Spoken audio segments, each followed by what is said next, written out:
Hi, and welcome to Unplanned, the show about cities and how they work. I'm Sam, your host.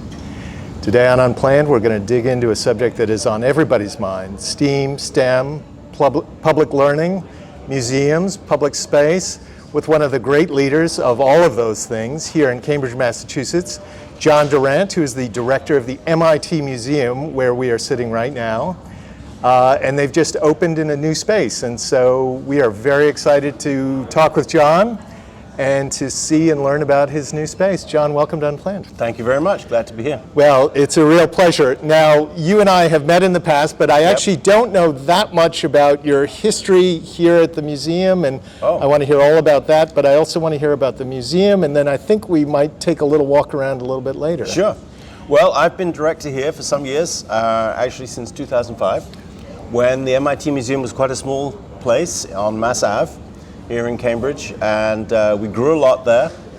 And now we've reopened in a brand new site in Kendall Square, rather a bigger museum, and it's all ahead of us. Yeah, now that's very exciting. So tell us a little bit about the museum. What is its mission? How and when was it started? What's its purpose? Why is it here? So this is MIT's museum, as the name suggests. We celebrated our 50th anniversary last year, so we've been around for just over half a century.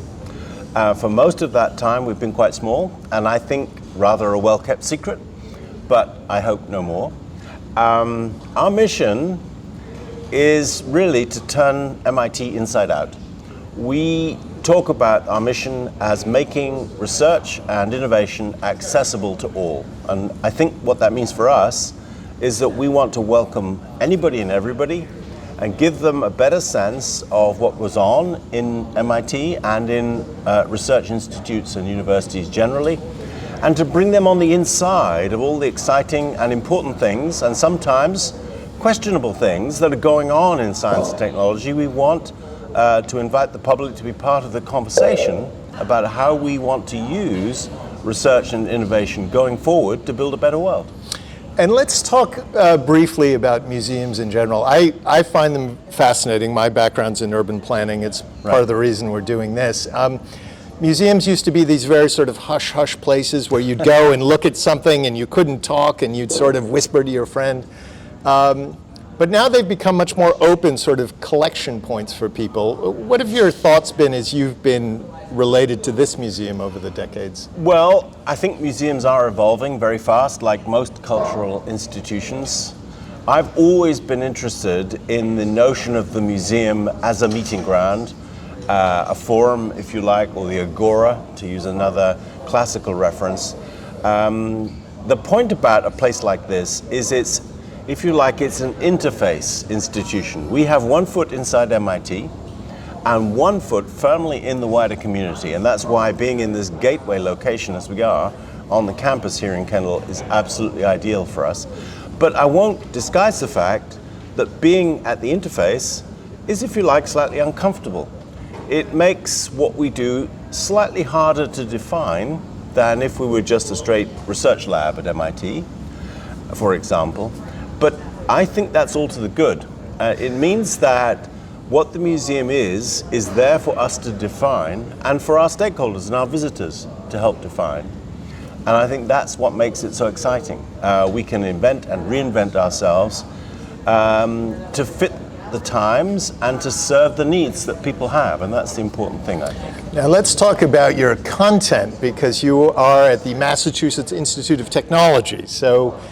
And there's a lot of technology that is being worked on right now and has been worked on over the past 100 years plus. So there's a wonderful history here. Well, so we have another tension. I talked about the tension of our being on the one hand in MIT and on the other hand in the community. But also there's another way in which we are at the interface. Because we are a museum, we do hold MIT's general collections, so we have a lot of history here about what's been going on in places like MIT, and here in particular, since we were founded in the mid-19th century.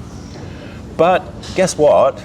MIT is much more interested as a place in the future than it is in the past. The researchers are much more interested in what they don't know than in what they do know. And that means that in order to be part of MIT, we need to have one foot firmly in the future. So we're also straddling past and future here, I think in a quite explicit way. So we will find as we go around, objects from our collections and exhibits which are really about major accomplishments in the past. But you'll also find there are exhibits which are about the here and now and questioning where we go next. And I think that's just the nature of the beast, as they say. Interesting. Well, that is fascinating. Now tell me, in that process of assembling your collection, how do you go out to the university, to the institute, and get something? You say, that's interesting, that's worth saving. How Well, does that work? thereby hang many, many tales. So we have curators, and their job is pretty challenging, is to network. We are only as big as we are. We have as many people as we do. MIT is comparatively much larger. But we need to know as many people and things going on here as possible. And that's the key to laying our hands on stuff that we think has lasting value for the collections. But I'll give you a couple of examples. I mean, sometimes museums, which obviously we deal with everything MIT deals with. I mean, we have an architecture and design school here. We have a management school here. We have a lot of arts here. But the biggest things that MIT does are about science and technology, there's no question. And one of the interesting challenges for museums of those subjects is that the kinds of things we want to collect are often not regarded as being very significant once they've been used by the scientists and the engineers. So I sometimes say that the curator of science and technology sometimes finds themselves standing between the lab and the dumpster. Because if they don't intervene at the point where something is no longer of active research use, it may just be discarded. And we've had cases where we've gone in on a kind of rescue mission and, for example, rescued historic gene sequences from over the road here in the Broad Institute, which were for a short time the most advanced gene sequences around. Maybe that was the case for 3 months, I don't know. And then something else better and faster came along. And the researchers just said, oh, well, that was that. And it's interesting, their memories for those things can be very short because they, guess what, they are more interested in the future. Well, we want to be able to record, for example, how genomics as a science has advanced through its technologies of gene sequencing. So we need to be there and say, actually, that thing, which you're no longer using, we'd like to collect, please. Absolutely fascinating. You think about that in terms of, say, the Museum of Fine Arts here in Boston. Yes. Somebody sits down and paints a painting or writes a novel. Rarely does it then go in the dumpster, I think. Exactly, and they've spent, and they want to promote that this is a work of great art, and everybody needs to. And this is almost the exact opposite of that. Well, we do collect art because guess what? MIT does art too, and we don't face the same challenges there. But I'm talking about that particular area where technical devices, for example, may not be seen as that significant by the researchers the day after they cease to use them. But guess what? 50 years later, their successors may well want to go back and look at these and say, oh wow, that's what they were using. So memories can be short in some kinds of research. Our job is to be the institutional memory, help people to remember and bring the stuff back when it's appropriate to help people celebrate what they do. For the general public, I am not particularly a tech guy at all. You think of the first Apple computer or the modem, which had a use, were very important, and actually historically are very important. But now, who uses a modem? Well, I can tell you, we don't have a special collection of Apple computers. I mean, that would be the Computer History Museum over on the West Coast. But I can tell you if they have, and I think they do in one or two cases, have some very early Apple computers, those are now much sought after. Right. And because Apple became such a great, well-known company, actually those things do fetch high prices when they come onto the market. But those are slightly exceptional. There are other ways in which things are just not like that, but they are important. I mean, one thing I hope we'll see when we go up into the first of our galleries is a prototype of the gravity wave detector, which now exists out there in the world and which is busy examining the deep universe using distortions in space-time, as Einstein predicted. that prototype was developed here at MIT. It's of no practical use now, but it is the working, relatively small, room-sized device from which the whole of LIGO, which is now a big science operation, Nobel Prizes have been won, from which that all grew. So this is an example whereby being on the spot and saying, that's an important thing, that's a world first, we should have that, you know, we have that role. Well, so there's so much that we want to go look at, and there's so many questions that I still want to ask you. But first, we're in your new space. Give us just we'll see more of your space as we go around, but give us just a 30-second view of what it took to get this space, what the moving process was like, and what you're most proud of in this new space as we... Well, I sometimes tell colleagues here at MIT that if I could have chosen with a pin any place on the MIT campus to put the museum, I'd have put the pin here. Right. We didn't get that choice, but this is an ideal location because it's in a gateway position to the campus. So we're here right beside the Kendall at MIT T-Stop, right opposite a welcome center, which has just been created for MIT, and the admissions office, where families with kids thinking of applying to MIT come. We couldn't be better situated.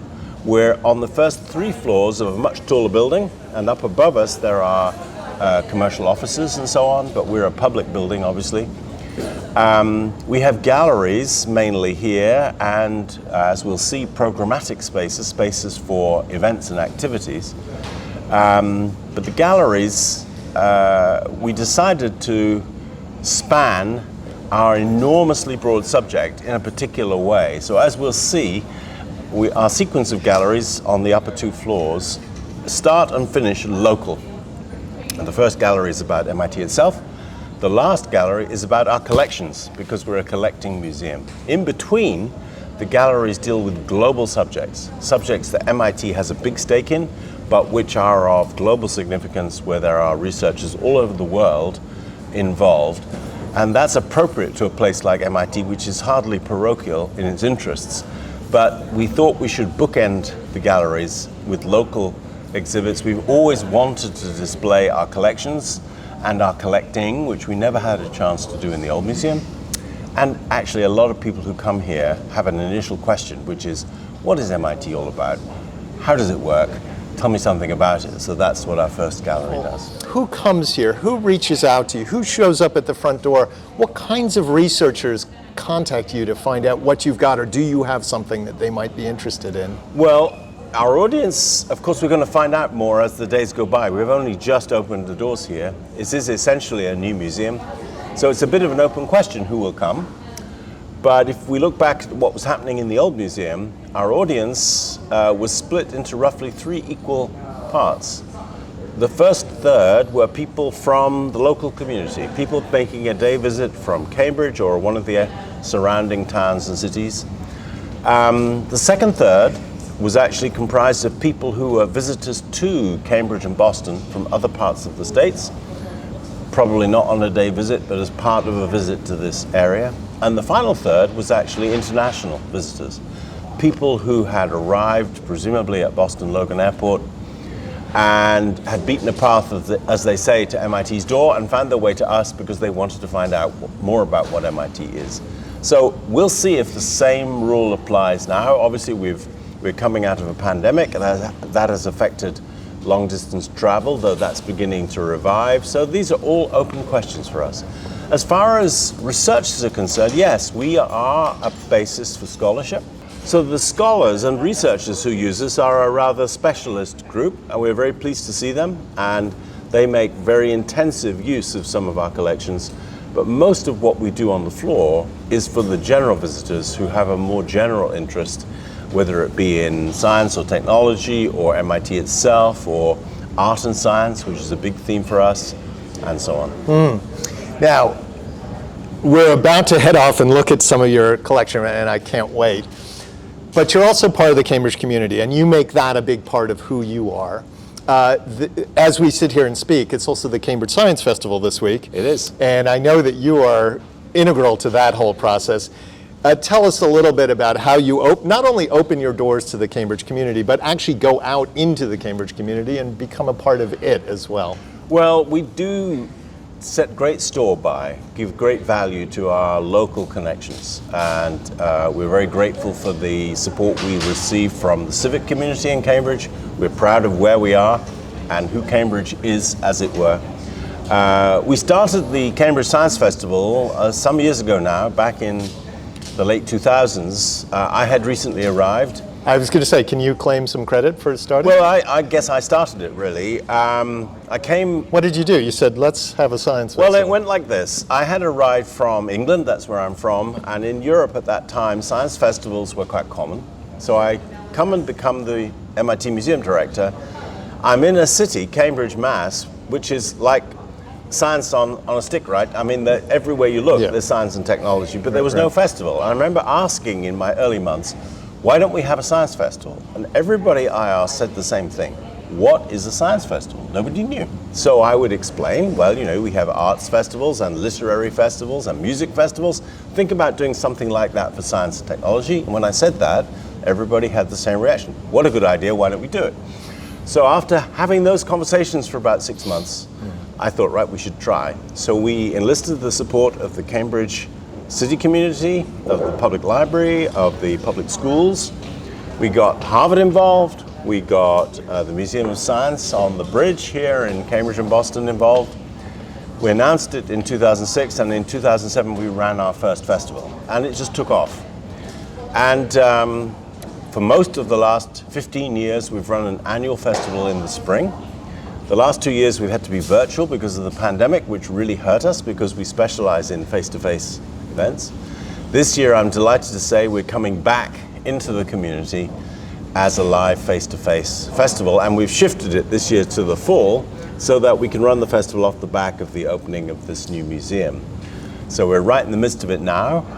I attended last evening a big event in our open spaces here, and we had an arts events producer come in and recreate the Northern Lights in a thing called I wish I had Borealis. known. I wish I had known. Well, you can go see it tonight or tomorrow. That is one of the things in my life that I've always wanted to see. Well, it's short of going to the far north and seeing the Northern Lights themselves. right. The easiest way you're going to have to see them. Just come right over to here. come out here after dark tonight or tomorrow night, and you'll find a recreation using lasers. It's quite impressive. But this is the Cambridge Science Festival. It's a very simple rationale. We think that the community deserves to be able to celebrate and join in something for which its city is world famous. If you are a resident in Cambridge, but you don't happen to work at Harvard or MIT, you don't happen to work in one of the science-based companies, you could be forgiven for not knowing what's going on all around you. You know, you're a cab driver or a restaurateur or whatever you are. And I want the festival to be a celebration of science and technology in the community, for the community where it's going on. Yeah. So that's the rationale, and that's what we've been doing for all these years. It's a wonderful, I can speak from experience of just going out to some of your events. I haven't done it in a couple of years because it's all that's right. Nobody has. But it's a wonderful experience for all. This has been great, but you're about to show us a little bit about your museum. Let's go see. Let's go see.